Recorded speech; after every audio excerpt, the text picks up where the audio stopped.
Thank you for standing by. I would like to welcome everyone to the Murphy USA third quarter 2024 earnings conference call. All participants are in a listen-only mode. We will also conduct a question-and-answer session, and the instructions will be given later. I would now like to turn the call over to Christian Pikul, Vice President of Investor Relations. Please go ahead. Hey, thank you, Dustin. Good morning, everybody. Thanks for joining us.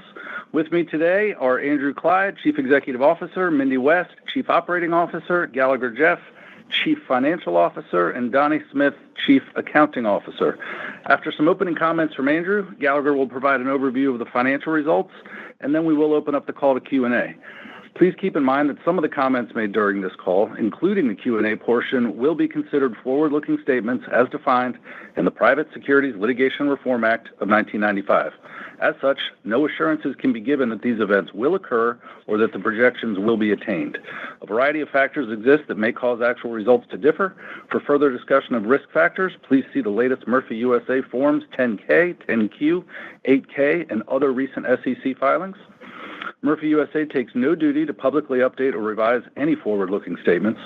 During today's call, we may also provide certain performance measures that do not conform to generally accepted accounting principles or GAAP. We have provided schedules to reconcile these non-GAAP measures with the reported results on a GAAP basis as part of our earnings press release, which can be found on the investor section of our website. With that, I will turn the call over to Andrew. Thank you, Christian, and good morning, everyone. Murphy USA continued to demonstrate the benefits of its advantaged business model as we delivered strong third-quarter results from our core categories, once again benefiting from our distinctive, everyday low-price positioning with the growing segment of value-focused consumers. In addition to our strong current period results, I'm very excited about the acceleration in organic growth as current construction projects underway put us in a great place for Q4 openings and sets the foundation for more new stores and earnings growth in 2025 and beyond. Our efforts to front-load our real estate pipeline have paid off as we've seen more stores exit the permitting process than expected. As such, we are updating our CapEx projections for the year as we take advantage of this beneficial timing. I want to acknowledge our asset development team who worked hard to build this high-quality pipeline and implement process improvements to ensure we would hit our goals this year and put us in a better position for rateable store growth going forward. Gallagher will provide some more details on our CapEx and growth programs later in the call. Unpacking third-quarter results, we see continued outperformance in our core non-discretionary categories, including fuel and nicotine. We grew both fuel volumes and retail margins, with total and APSM volumes up 2% and 1.1% respectively. Retail margins were up a little over 3 cents versus the prior year, largely due to a modest falling price environment. All-in fuel margins were about 2 cents lower when combined with PS&W results, which behaved as we expected in a period of falling wholesale prices. In fact, the entire 5-cent per gallon difference versus the prior year quarter is attributable to the accounting and timing variance associated with our internal supply transactions and inventory positions impacted by the year-over-year difference in price movement. For the full year, we expect PS&W contribution to land closer to the low end of the 2 to 3 cent per gallon range we have told investors to expect over the long term as we continue to see a long supply market with lower volatility. Looking at our merchandise results, notably across the Murphy geographies, we are seeing the incremental benefit in basket-building categories from the customer trade-down in our traffic-driving categories. In turn, we are leveraging the strengths of these core categories, including fuel, nicotine, beer, and lottery, to drive transactions in other more discretionary categories across the center of the store. Performance within the nicotine ecosystem specifically remains exceptionally strong. We are continuing to grow our market share in combustible products, eclipsing 20% share in Murphy markets. Similarly, we are taking share and driving sales and margin growth in traditional smokeless products and the fast-growing oral nicotine category, where collectively we are seeing double-digit growth in sales and margin, further differentiating our performance versus peers. Under the Murphy banner stores, we saw total packaged beverage sales and margin growth of 2.9% and 6.2% respectively. Further, we saw mid-high single-digit strength in general merchandise, candy, and salty snacks, each of which grew share in our markets versus broader declines registered in the Nielsen data. In total, Murphy stores grew non-nicotine total sales and margin 2.7% and 4.8% respectively, underscoring both the strength of our core customers in our core geographies and the relative attractiveness of our offer.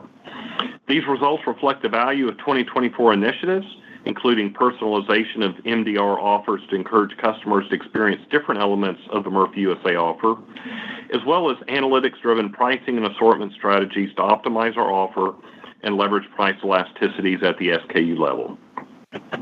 On the QuickChek side, competition from QSR value pricing continued in Q3, continuing to pressure food and beverage traffic and margins and center store baskets. Nevertheless, fuel had a great quarter in the Northeast, where total volumes were up 2.9% and fuel margin dollars were up 9.2%. Coffee sales were a bright spot, up 4.3% on a per-store basis, with made-to-order specialty drinks up 14% on a per-store basis, as QuickChek placed second nationally in CSP's annual survey of coffee programs. Overall, food and beverage sales per store were essentially flat, with center store sales down 1.2%. Recognizing the inside traffic headwinds will likely persist into 2025, we are taking intentional action to drive QuickChek traffic and further increase the competitiveness of our value offer. In fact, inside transactions at QuickChek have improved throughout the third quarter, from a 6% year-over-year decline in July to a 1% decline in September. We kicked off the fourth quarter with new value offers and promotions in the breakfast and lunch day parts, featuring a $3.99 6-inch Italian spicy chicken or chicken tender sub sandwich. Additionally, we expanded our value offer in breakfast with a $5 breakfast bundle, including a breakfast sandwich, spuds, and any size coffee. And while it's early in the sandwich promotion, we are seeing significant customer uptake in the 6-inch sub offer, where volumes were up 63%. And perhaps more encouragingly, we are seeing a 16% increase in total sandwich units, meaning we are seeing cross-pollination across the category. Coupled with the higher traction in the New York Giants premium subs versus their inaugural launch last year, we are very encouraged by the trips and transactions we are seeing attached to this core traffic driving category. To further capitalize on this momentum, we expect the newly designed and relaunched QuickChek Rewards program, which went live earlier this week, to offer additional opportunities to engage with our customers and drive sales in 2025. The new app will feature mobile ordering and delivery, in-app payment options, the ability to earn points on fuel transactions, and extends deeper into more center store categories. This is another great example of a cross-functional capability we are bringing to QuickChek based on the huge success and impact of our own Murphy Drive Rewards program. Taking these initiatives together, we expect to show incremental improvement in transactions into the fourth quarter at QuickChek, setting the stage for a more robust recovery in 2025. Turning to operating expense, average per store month OPEX was up 4% in the third quarter, a sequential improvement versus the first half of 2024 as we start to lap some wage increases and other investments we made in the stores in the second half of 2023. Importantly, only half of this increase is attributable to same-store increases, meaning the other half of the growth reflects the impact of a higher mix of larger new stores and raise and rebuilt stores in the network.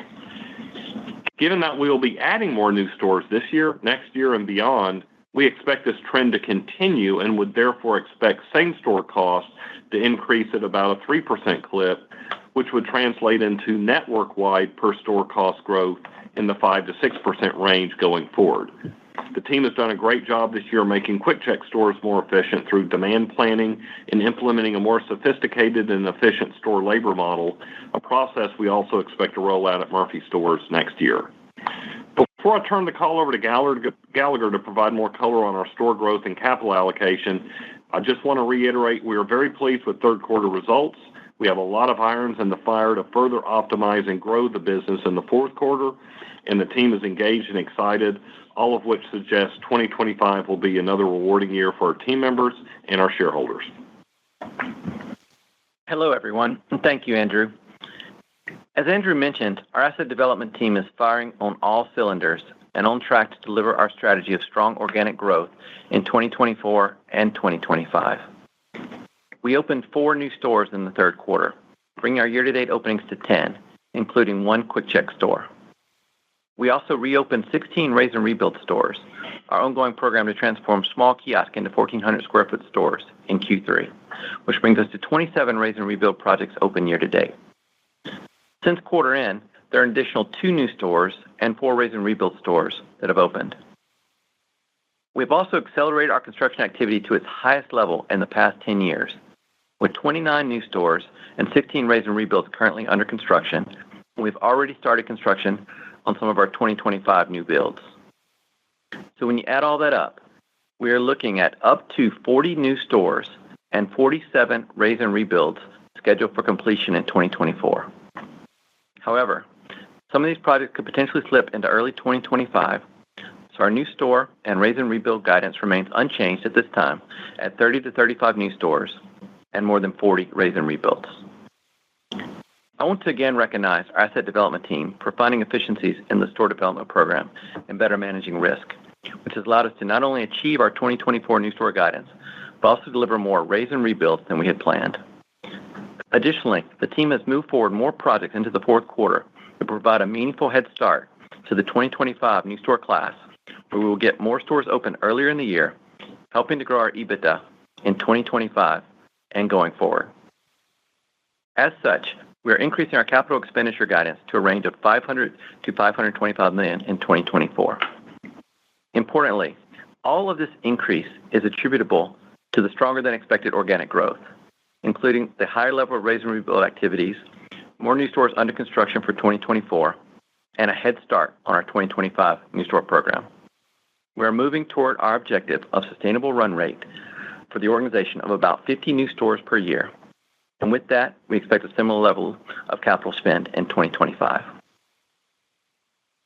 To wrap up our new build program discussion, we're very pleased with both the quality of the pipeline and the performance of our new stores to provide predictable and consistent incremental EBITDA for the next several years as the stores begin their 3-year ramp to maturity. New Murphy USA stores are generating attractive returns with key performance metrics well above the network average. For the 2022 and 2023 build classes, those 56 stores are averaging 292,000 gallons per store month and 43,000 merchandising contribution dollars per store month, which is 18% and 27% higher than the network averages, respectively. So we're building more new stores, and these stores are delivering more and outperforming our existing stores, which demonstrates why we are excited to accelerate this growth, and that will be highly impactful to our company performance going forward. Turning to share repurchase, we bought back 244,000 shares in the second quarter and remain committed to ongoing share repurchases. We continue to execute against the existing board authorization to repurchase up to $1.5 billion of our stock, which extends through 2028. Through the third quarter, we have bought back nearly 700,000 shares for $320 million, leaving about $1.1 billion remaining under our board authorization. You may have noticed we ended the quarter with a $41 million balance on our revolver. As we continue to allocate cash toward growth, share repurchases, and operations, from time to time we will access our revolver to manage our daily liquidity needs. As a reminder, we typically see $400 million moving in and out of the business in any given week. And depending on the timing of receipts, vendor payments, tax payments, and the day of the week the period ends, managing liquidity with the revolver becomes a more commonplace as we efficiently allocate funds for both growth and share repurchase. One last guidance measure to address before I turn the call back over to Andrew. In addition to increasing our capital expenditure guidance, we're also tightly managing our expenses and investments. With our ongoing cost control efforts and more targeted investments, we're reducing our SG&A guidance to a range of $240 million to $250 million versus the prior range of $255 million to $265 million. Thank you, and with that, I'll turn the call back over to Andrew. Thanks, Gallagher. As usual, I'll close with a preliminary view of October performance. Per store fuel volumes are flat to prior year at retail-only margins of about 27 cents. October merchandise trends are showing performance broadly in line with the third quarter, with total sales and margin up 2 to 3%. As mentioned, between our promotional activities at QuickChek and the relaunch of QC Rewards, we are looking to build momentum in Q4 as we head into 2025. Looking at year-to-date performance, average per-store month volumes are flat, with retail margins about $0.015 higher than last, or about 28 cents versus 26.5 cents, while all-in fuel margins are about a penny lower, or just a little under 30 cents per gallon year-to-date in 2024 versus 31 cents per gallon in 2023. A couple of thoughts to share as we put this into the context of the broader 30 to 34 cents per gallon fuel margin range we use for our modeling purposes. As we noted previously, the upper end of the range requires one or both of two market dynamics to occur. First, a steeply falling price environment, like the one we witnessed in Q3 of 2022, where retail margins are elevated, more than offsetting the timing variance in PS&W. This has occurred about once every 6 to 8 years, and you can certainly see this coming as prices run up. Unique and volatile environment where wholesale prices are well above our OPIS low transfer price. This contrasts with a long oversupplied market where refiners discount at the rack. And again, there are indicators, like an increase in colonial line space values, more significant prolonged refinery outages, and the like. In 2024, we have seen neither of these conditions, despite the geopolitical headlines. As such, we would expect margins to remain in a tighter 30 to 32 cent per gallon range in a more normal, somewhat benign environment. And within this framework, we do continue to believe challenged in-store performance, declining fuel volumes, and higher costs for marginal retailers will continue to result in higher equilibrium margins, and as such, we would expect to see structural upward pressure on margins over time. As we put this in the context of the walk forward to our 2028 goal of $1.3 billion in EBITDA, we don't require this upward pressure that creates higher industry margins to achieve our goal, as new and rebuilt stores and capability investments at scale fully pave the way. Rather, it's an upside case, and we continue to believe there is significantly more upside on fuel margins than downside. And with that, I'll turn the call back to the operator for Q&A.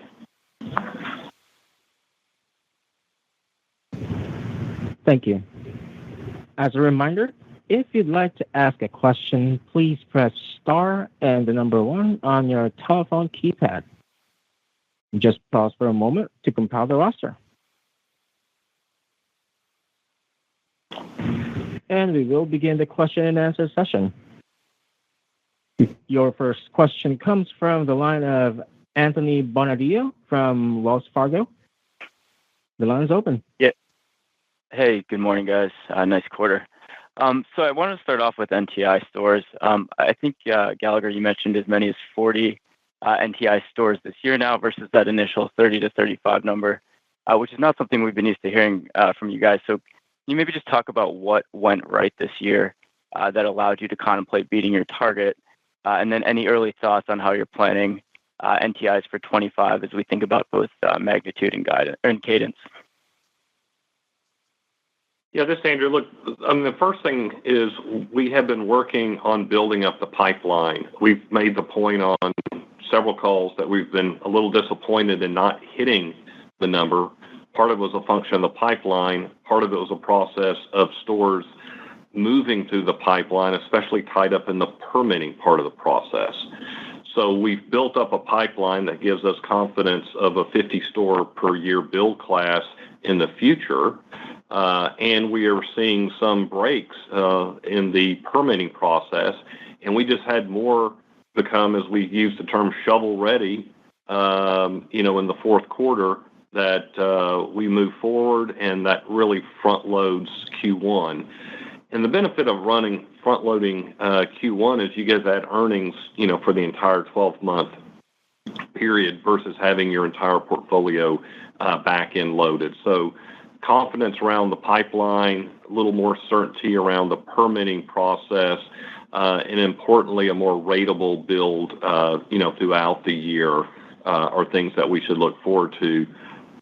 And on top of that, the increased performance of those per store metrics that Gallagher went over, all of which continue to get amplified with the improvement initiatives that we have underway. Thanks, Anthony. The only thing I would add to that is as Andrew mentioned, the cadence is very important. Getting more open earlier in the year gives us confidence that we can deliver the number. We're not ready to give guidance for 2025 yet, but we are moving closer to our objective of 50 NTIs a year. So we'll move toward that in 2025, and you should see that soon. Got it. That's helpful.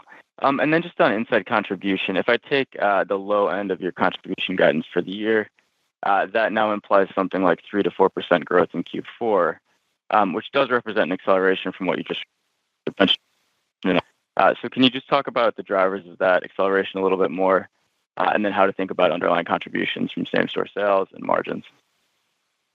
Yeah, well, I think, again, let's separate the Murphy banner from the Quick Check banner. I mean, the Murphy banner continues to benefit from our traffic driving categories: fuel, nicotine, beer, and even lottery, even with the online gaming, et cetera, going on. That's helping center of the store on the Murphy side, which is really important. And, we read the headlines around packaged beverage and salty snacks and what's happening there. We're not seeing that on the Murphy side. We're seeing the opposite because we're getting the flow through into the stores.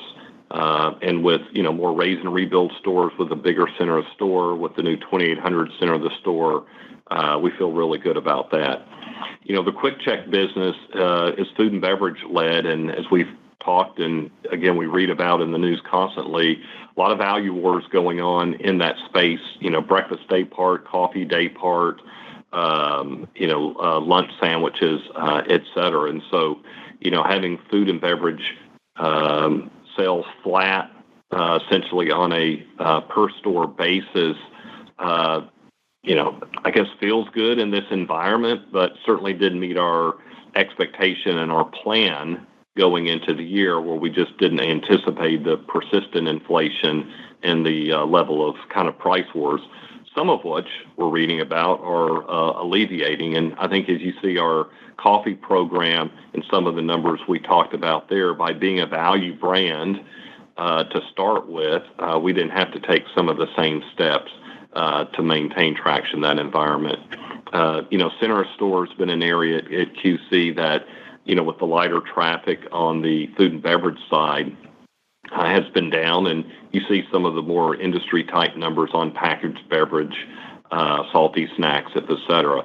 I think our promotional activity and the results we're seeing there, coupled with the launch of Quick Check Rewards, which we think is going to be, as impactful in its categories as Murphy Drive Rewards was within its core categories, is going to really allow us to build that momentum. So as we go into 2025, we're going to have a real clear picture, and so we'll have a higher level of, confidence and certainty around the guidance we give in February, knowing that we missed our guidance that we gave in February this year. Got it. Appreciate it, guys. Thank you. Thank you. Our next question comes from the line of Bonnie Herzog from Goldman Sachs. The line's open. All right. Thank you. Good morning. I wanted to ask about your fuel volumes, which were up by, I guess, a modest 50 bps on a same-store basis in the quarter. This is despite an easy year-over-year compare. So could you talk through, the drivers of, a bit of the slowdown that you're seeing, and really, Andrew, your outlook for industry fuel volumes over the next few years? Also, could you maybe talk about any benefit you might have seen in the quarter and possibly in October from, the hurricanes, I guess, Helene and Milton? Thanks. Yeah, so look, I think if you go back on a 3-year stack, I mean, you can look at 1-year numbers, 2-year numbers, 3 years numbers, in the period where we gained the most significant market share, we're still holding on to close to 5% on a 3-year, stack basis. So we know in high prices and in falling price environments, that's ultimately when we take the most share. And as we said before, in low prices, like we're seeing now, we give a little bit of that back. And Murphy Drive Rewards has been a significant contributor into not giving as much back as we would have given back in, say, 2015 after the price fall off in 2014. So we're actually view this as positive, especially given kind of the macro trends around relatively flat fuel gallons. With respect to the two hurricanes, first of all, our team did an incredible job, keeping stores open to the last possible safe moment for our teams and getting them opened very quickly. And we saw the typical pre-storm buy, followed by a dip in, the days where maybe some stores couldn't reopen due to power being out, but with generators getting to the stores quickly, getting those volumes back up. So no real appreciable impact, from the stores, and minimum damage, thankfully, to the stores, and no impact materially to our team members. Our Tampa terminal, also, the team did an incredible job of preparing it. It was the last to close and the first to reopen. And our fuel transport providers, which we use third parties for, did a great job reallocating trucks. So, despite all the headline news, there was really no material impact to us from a, fuel gallons, standpoint from the two storms. Okay, that's helpful and good to hear. And then I wanted to make a comment and share that I absolutely love that you're rebranding your tobacco business to nicotine. So hoping to hear a little more color on some of the strengths you're seeing there. And, if you have plans, I guess, to change your back bar, either this year still or early next year, to add essentially more space for smoke-free nicotine products. And in the context of that, ultimately, do you see further upside to your nicotine margins over the next few years? Thank you.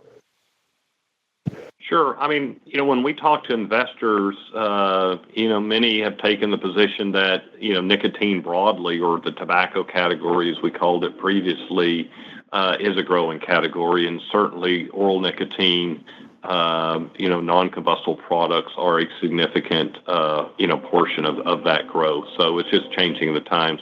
It's interesting, when we acquired Quick Check, they had already named the category nicotine on their side. So, in terms of color, we'll continue to provide the same color, that we have in the past, right? We're growing share across the categories. We're constantly making updates to our back bar, optimizing space there, working closely with the manufacturers on that. So in terms of a complete revamp of our back bar, I don't see that coming. It'll just be the continued evolution, as we've been a leader on a lot of the products. With respect to upside, I think there's going to be upside in at least, three areas. One, as other retailers kind of de-emphasize the traditional products, and with the price increases that you see from the manufacturers, our everyday low price becomes more and more and more relevant. And so we will continue to pick up share and grow contribution margin dollars in the traditional products. Two, especially with the oral nicotine, products and their higher contribution, margin per use equivalent, that change in from growth associated with that will be positive. And it may show up in a higher unit margin, or it may not, depending on how much the traditional products, grow in relation to that. But it will absolutely grow more contribution margin dollars.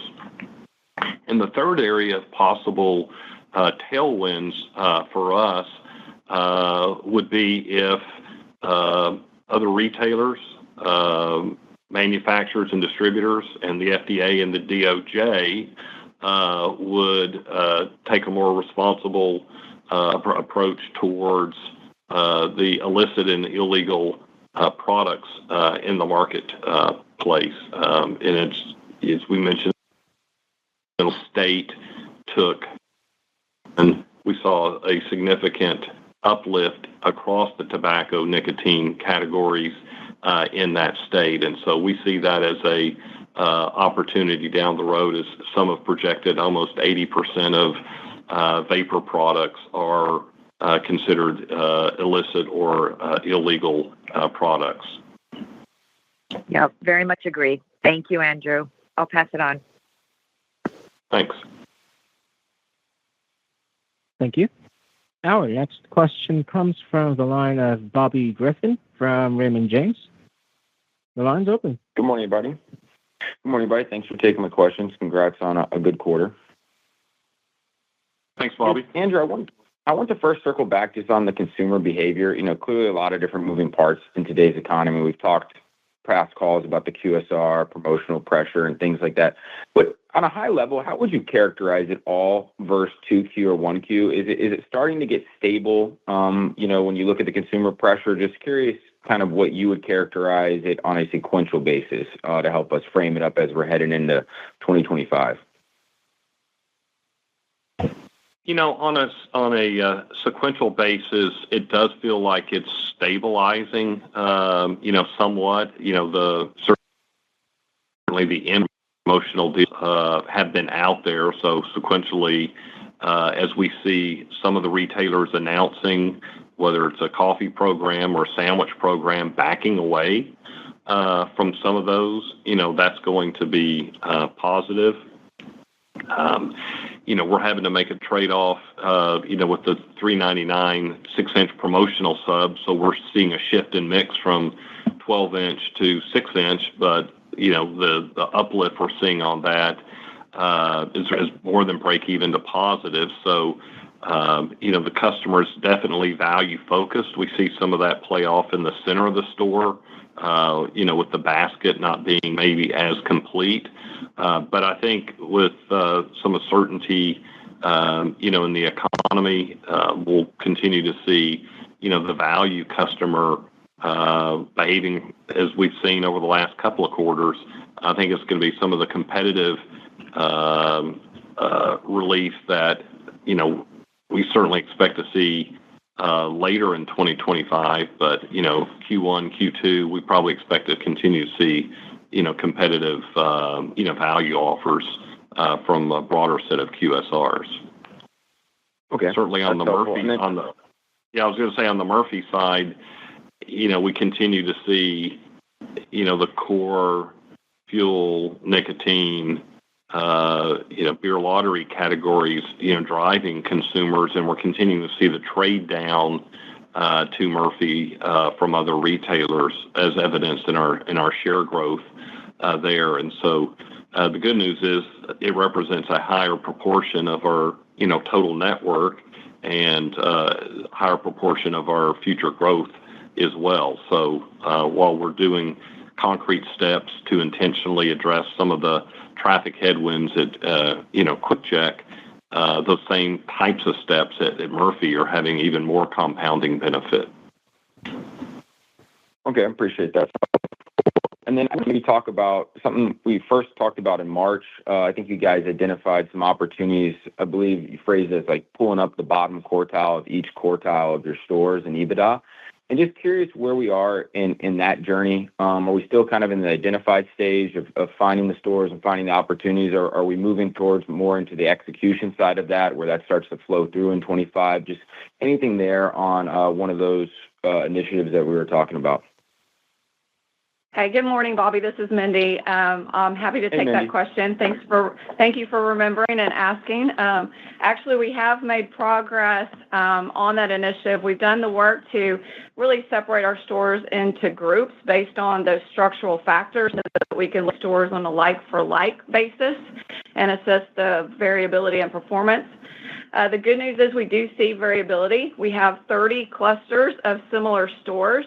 And because we now see variability in like-for-like stores, that says that the variance should be controllable, at least to some degree. And we're also now able to attribute most of that addressable variability to some 11 different performance drivers. And of those drivers, fuel sales influenced by dispenser health represents our largest theoretical upside. So what we're going to be doing next is do a proof of concept test beginning as early as actually next week to a small set of stores with a plan to roll out to a larger set. And that proof of concept really will let us assess what is really feasible at the store, what gaps do we have in getting that benefit both at the store and at the home office, and will help to inform a larger rollout. So we're still in the testing and learning phases, and we're in the early days of that, but we will continue to be able to refine what's really possible for upside capture, what investments also are we going to have to put against that in order to get that benefit capture, and also how do we make that benefit sustaining as we go forward. So yes, we should see some benefit for that in the next year. But again, we're trying to keep our expectations conservative at this point because there is no perfect store. And even though you might find some theoretical opportunity, trying to figure out what is actually realistic to expect and what gaps do we have at the store and in home office to actually get that potential. We're still trying to figure that out. But I think as we come into next year after having done this pilot, we will be a lot more informed about what the actual potential is, and we will be able to start really putting some numbers behind this and giving you some more concrete guidance of what we can expect and when we can expect to get the benefit. Yeah, Bobby, one thing I'll add to that, those inherent structural uncontrollable factors absolutely make up the top half of that range, that we presented in our investor deck. So we're working on the bottom half of that range. And as Mindy said, proving that out. The other thing is, if there's one thing this incredible team of people does is they're always looking for the next opportunity and pushing it forward. But we also have a few things that we want to complete with excellence, like our digital transformation initiative that continues to roll into Q1 of next year, our in-store experience initiative where we've remodeled stores and taken the learnings of that into our store of tomorrow, and then some other common systems work that we're doing across the enterprise. And so there's a pacing mechanism there, also reflecting things that we've started that are delivering real tangible benefits to the bottom line that we want to finish with excellence. And, Mindy, leading the initiative with Gallagher, rightly focusing on the biggest upside opportunity on fuel can make a huge difference because that is one of our traffic driving categories that impacts the entire store at Murphy. So more to come on that in February, but it's really something that, we're not going to probably see fully baked in until 2026. Thank you. I appreciate the details. Best of luck here in the fourth quarter. Great. Thank you. Thank you. Seeing as there are no more questions in the queue, that concludes our question and answer session. I'll now turn the call back over to Andrew Clyde for closing remarks. Great. Well, thanks everyone for joining. It's great to see a quarter come together despite all the noise and uncertainty out there in the marketplace and with consumers. And I think it's just evidence that, our brands are delivering on a value offer that just continues to resonate. Our capability investments are continuing to translate into real results that are meaningful to the business and the consumers. And our teams across the enterprise are doing a great job in terms of preparing us for future growth in that walk to $1.3 billion in 2028. So big thanks to all the teams out there that have went through a lot in Q3 with the hurricanes and the initiatives and everything that's going on. So congratulations to them, and we'll look forward to speaking with investors soon. Thank you.